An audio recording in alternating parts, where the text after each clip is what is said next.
So this is called Pulpulak. This is a unique fountain and the water is absolutely clean and safe to drink. So walking around the city won't have you to spend money to purchase of water, and you can see all these things distributed all over Armenia. So pag andito kayo, yung iniinom nyo, paul-food lang yan, recycle lang. Yung laway ni Jen, nainom ko din. Joke lang.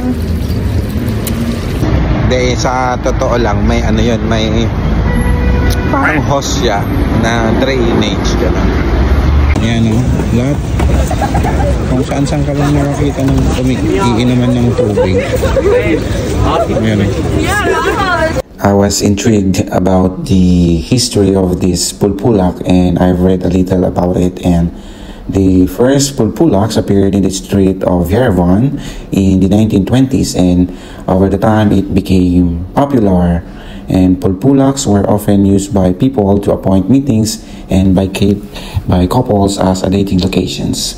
The word Pulpulak is a colloquial and derives from the sound of a murmuring of water, pulpul, suffix with ak, meaning water source.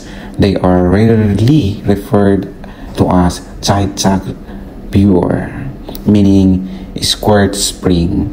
Usually it's a small 1 meter tall stone's memorial running water often fed by a mountain spring. Some pulpulaks are erected in the memory of dead relatives, and in drinking from the memorial Pulpulak, passers-by give their blessings to the person in the memory of whom it is constructed.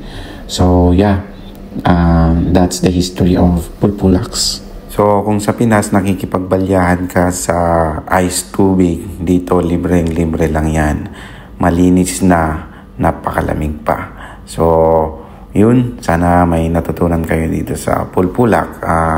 It's our first time to drink in this kind of drinking water.